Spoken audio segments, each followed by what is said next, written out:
मेरे साथ बात करने के लिए इस समय मौजूद हैं पूर्व केंद्रीय मंत्री और भारतीय जनता पार्टी के वरिष्ठ नेता रविशंकर प्रसाद।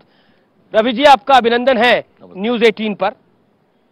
मेरा सवाल बहुत सीधा है। भारतीय जनता पार्टी कह रही है कि इस बार 150 पार, कांग्रेस कह रही है कि 27 साल का शासन है और इस बार हर हाल में कांग्रेस सरकार बना लेगी। पहला राउंड कंप्लीट हो चुका है, क्या कहना चाहते हैं? देखिए, हर पार्टी को अपने बारे में बड़ी बड़ी बात करने का अधिकार है और जहां तक विपक्षियों का सवाल है, दिन में सपने दिखाने पर तो कोई पाबंदी नहीं है जी। लेकिन आपने कहा 27 साल से पावर में, और ये भारत के लोकतंत्र की एक बहुत अनोखी बात है। आप तो बड़े अनुभवी पत्रकार हैं अमित जी, कि कोई एंटी इनकम्बेंसी नहीं है। पर क्यों नहीं है आपकी राय में? बहुत अच्छा सवाल किया आपने। हम कहां बैठे हैं? साबरमती रिवर फ्रंट पर जी। मैं विद्यार्थी परिषद का कार्यकर्ता था छात्र जीवन में, तो यहां हमारा अधिवेशन था। मैं पहली बार अहमदाबाद आया था। कौन सा साल हो गया लगभग? ये है आपके 70 के दशक का अंतिम साल। जी जी जी। ये एक नाले के समान थे, साबरमती नदी। मैं रो पड़ा। हमने कहा इसी को बचपन से पढ़ा था, साबरमती के संत तूने कर दिया कमाल। और आज देखिए, यहीं पर आपसे बात कर रहे हैं। ये अटल ब्रिज है, सुंदर पाक निर्मल जल है। यही तो है ना विकास। और आज मैं कह रहा हूं तो मैं दुनिया के रिवर फ्रंट को देख चुका हूं। क्या पेरिस, क्या लंदन, क्या वॉशिंगटन, क्या बर्लिन, ये सबसे बेस्ट है और आपके सामने है। ऐसा क्यों आरोप भारतीय जनता पार्टी में हर चुनाव पे लग जाता है कि आप पोलराइज करने की कोशिश करते हैं? अगर गुजरात के हर गांव में बिजली गई तो अल्पसंख्यक गांव में गई या नहीं गई? अगर टीका लगा वैक्सीन मुफ्त, तो भारत के हर को लगा कि नहीं लगा 200 करोड़ में? अगर बैंक अकाउंट खुले तो सबके खुले या नहीं खुले? मैं डिजिटल इंडिया देख रहा था प्रधानमंत्री के निर्देश पर, तो डिजिटल इंडिया आज सब क्या पहुंचा कि नहीं पहुंचा है?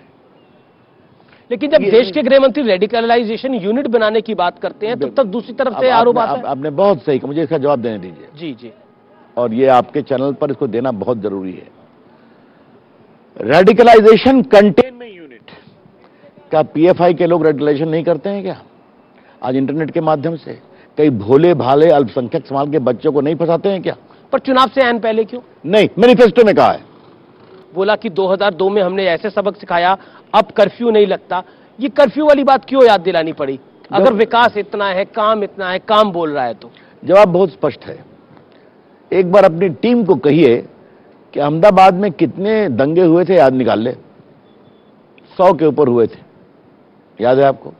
इधर तो आज क्या शक्ति की गई। आज अहमदाबाद हो या बड़ौदा हो या सूरत हो, मुंबई के माफिया हफ्ता वसूलते थे कि नहीं वसूलते थे? आज सब ठंडा है ना। इससे ही कहते हैं सुरक्षा। और मैं बिहार से आता हूं अमीश बाबू, तो हमारे राष्ट्र कवि रामधारी दिनकर की एक बड़ी फेमस कविता है। जी, सुनाइए। क्षमा शोभती उस भुजंग को जिसके पास गरल हो। हम शांति के पुजारी हैं, लेकिन ये कोई मतलब नहीं है कोई हमें अशांत करेगा हम शांत रहेंगे।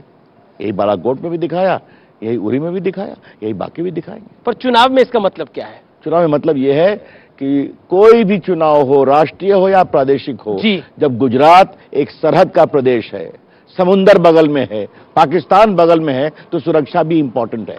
ठीक है, चलिए सुरक्षा की आप बात कर रहे हैं, लेकिन क्या आम आदमी पार्टी को लेकर कुछ असुरक्षा हुई है भारतीय जनता पार्टी में? जैसे अरविंद केजरीवाल जिस तरह की बातें कर रहे हैं, वो कह रहे हैं कि अब मैं आया हूं तो सरकार बना के ही जाऊंगा। फिर कहूंगा, दिन में सपने दिखाने पर कहां पाबंदी है अमीश बाबू? वो आ जाते हैं मैदान में। गोवा में चले गए, हार गए, वापिस आ गए। उत्तराखंड में चले गए, अपना मुख्यमंत्री को उम्मीदवार भी घोषित कर दिया, चले गए, हार गए। आग अभी लड़े हैं हिमाचल में, हालत वही होगी।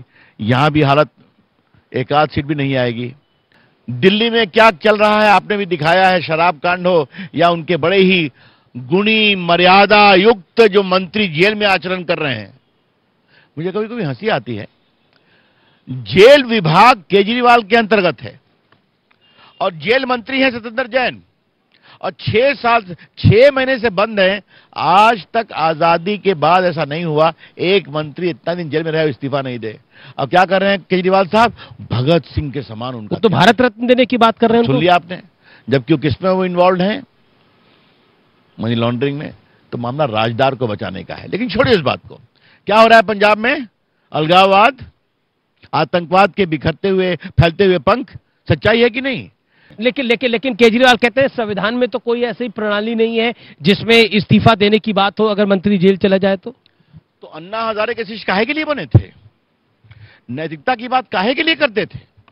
बंद कर दीजिए ना, ये दिखावा करना बंद कर दीजिए केजरीवाल साहब, ऐसे नहीं चलता। पर आपने कभी ऐसा सोचा था अपने राजनीतिक जीवन में कि ऐसा काल आएगा कि एक जेल मंत्री जेल में बंद है और वो इस्तीफा नहीं देगा और फिर कहा जाएगा संविधान का प्रावधान दिखाओ फिर इस्तीफा देगा? ये संविधान का मखौल है। और बाकी देखो, कहा जा रहा है फिजियोथेरेपी की जरूरत है। अब उनका उनको समस्या ऐसी कि फिजियोथेरेपी की क्या पता जरूरत हो, और वो फिजियोथेरेपी कौन कर रहा है मैं बता नहीं सकता हूं। An alleged rapist is becoming a physiotherapist. Minor, वो भी माइनर का rapist. This is the model of Mr. Kejriwal. Come on, देखिए फिर कहता हूं, एक लोकतंत्र अमीश बाबू लोक लाज से चलता है। ये आपने लोक लाज की बात करी तो शब्दों की मर्यादा की भी बात होनी चाहिए। मल्लिकार्जुन खड़गे ने प्रधानमंत्री को रावण से प्रधानमंत्री की तुलना करी, जिस पर राजनाथ सिंह और गृह मंत्री अमित शाह ने भी अपनी प्रतिक्रिया दी। प्रधानमंत्री ने खुद बोला कि अब रामायण से रावण को ले आए हैं ये लोग मुझे गाली देने के लिए, मेरे को गाली देने में कोई कोर कसर नहीं छोड़ते। क्या आपको लगता है कि भारतीय जनता पार्टी बुना रही है इस गाली को? कांग्रेस कह रही है कि कहीं ना कहीं विक्टिम कार्ड खेल रही है। हम ही ने कहा था गाली पढ़ने के लिए, हम ही ने कहा था मौत के सौदागर की बात सोनिया गांधी ने जो कहा था, हम ही ने कहा था जहर की खेती, हम ही ने कहा मोदी हिटलर है, हम ही ने कहा मोदी को मार देंगे। और कौन थे वो? एक साहब, नाम छोड़ दीजिए कि ये पीएम कभी नहीं बनेंगे, मैं कहता हूं मणिशंकर, इनके चाय की दुकान खुलवा दें हम। और वो कौन साहब थे? 19 में क्या कहा था? चौकीदार, आगे भी नहीं बोल सकता। राहुल गांधी। 7 में हारे, 12 में हारे, 14 में हारे, 17 में हारे, 19 में हारे, 22 में हारे। फिर भी ऐसा क्यों बोलते हैं? क्योंकि ऊपर से ये संकेत लगता है। क्यों आपको लगता है कि गांधी परिवार ने मल्लिकार्जुन खड़गे को कहा होगा? राजनीति में आप तो अध्यक्ष हैं, वो सर्वे सर्वा है कांग्रेस पार्टी के मल्लिकार्जुन खड़गे। आपने साहब साबरमती के किनारे कितनी बड़ी बात कह दी, क्या बात है? इतना बड़ा सच आपने कहा है कि मैं इसको मान करके मुस्कुरा रहा हूं। कम ऑन अमित जी, मैं बात जो कहना चाह रहा हूं इसके पीछे एक अहंकारी भाव है। मोदी जी को स्वीकारना नहीं। तू कौन है भाई? तू कहां से आ गया? प्राइम मिनिस्टर बन गया, बैठा हुआ है। ये तो हमारा मामला है, ये तो हमारा क्षेत्र है। आज तक नरेंद्र मोदी जी को सोनिया जी ने औपचारिक रूप से कभी बधाई दी है क्या? कभी फोन पर कहा है क्या? देखिए, राजनीति में आलोचना होती है। मैच खेलो, फाउल मत खेलो। कांग्रेस पार्टी इसलिए बार बार फाउल खोलती है कि नरेंद्र मोदी के औकात को कम करो, और ये नहीं जानते हैं जितना मोदी जी को गाली पड़ेंगे और जितना उनमें बड़कपन है, बड़ा हृदय है, उतना ही उनका हृदय आगे बढ़ता है। लेकिन उन्हें भारत के प्रधानमंत्री को कब गाली पड़ी? जबकि नेक्स्ट डे वो G20 के चेयरमैन बन रहे थे। अच्छा, एक आप कह रहे हैं कि उस तरफ से कहे जाते हैं। अब हेमंता बिस्वा शर्मा ने जो राहुल गांधी के लिए बोला कि उनकी, क्योंकि अब दाढ़ी की लुक हो गई है, बोला कि अब ये इनकी दाढ़ी सद्दाम हुसैन जैसी लगती है, मुख्यमंत्री है। क्या आपको लगता है वो शोभा देता है ये सब शब्द? मैं इस पर एक ही बात कहूंगा जी, मैं उनको जस्टिफाई कर रहा हूं, उनको एक्सप्लेन कर रहा हूं। मैं आपसे एक बात कहूं, फिर आप बड़े अनुभवी पत्रकार हैं। राजनीति में व्यंग, हास्य, कार्टून, टीका टिप्पणी चलती है। हाँ? अब उन्होंने कहा कि आपने अपना हुलिया बदला तो आप गांधी जी का बना लेते, सरदार पटेल का बना लेते, नेहरू जी का बना लेते, तो ये क्या बना लिया? अब आप उसको हास्य में लीजिए, टीका में लीजिए, टिप्पणी में लीजिए। और चुनाव में थोड़ा बहुत चलता है ये सब, वो मर्यादा विहीन नहीं होना चाहिए। बिल्कुल मेरे शब्द आप ध्यान रखिए। आपको लगता है सद्दाम हुसैन बोलना मर्यादा के अंदर है? अपने उन्होंने व्यंग किया है, अब इस पर हम और क्या बोले आपको। जी चलिए, मेरा अगला सवाल है कि प्रधानमंत्री का रोड शो हुआ गुरुवार को और करीब करीब बीजेपी का दावा है 10 लाख लोग इसमें जुटे।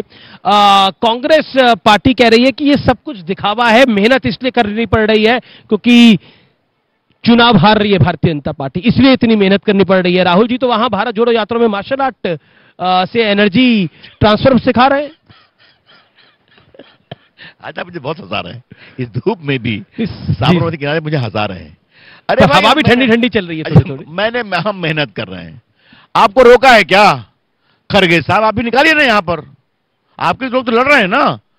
आप एक दिन, मोदी जी तो अकेले घूम रहे हैं, एक दिन आप एक रथ पर सोनिया जी, आप, राहुल जी, प्रियंका जी, खरगे जी निकल जाइए, और जितना मोदी जनता आई इसका एक कतरा भी आ जाए तो मैं राजनीति छोड़ दूंगा। देखिए, हमारा फिर कहना है, राहुल गांधी प्रचार क्यों नहीं कर रहे हैं? क्योंकि वो अपने ऊपर हार का एक और ठीकरा नहीं लेना चाहते। जयराम रमेश का एक बयान आया, जो कांग्रेस के मीडिया चीफ है, कि यूसीसी की बात भारतीय जनता पार्टी इसलिए करती है चुनाव के बीच में क्योंकि वो चुनाव को पोलराइज करना चाहती है, यूनिफॉर्म सिविल कोड की बात। और हम देखें, ट्रैक रिकॉर्ड है, उत्तराखंड के चुनाव से पहले आपने ऐसे ही करा, गुजरात के चुनाव से पहले हर्ष सांघवी और भूपेंद्र पटेल की सरकार इसको लेकर आई, क्यों? देखिए, एक बात पहले कह दूं जी, जब से जनसंघ बना है तब से यूसीसी हमारा कमिटमेंट है मैनिफेस्टो में। 14 के भी और मैनिफेस्टो में था, 19 के मैनिफेस्टो में। बिल्कुल, लेकिन लागू तो चुनाव से पहले किया। एक मिनट सुनिए आप।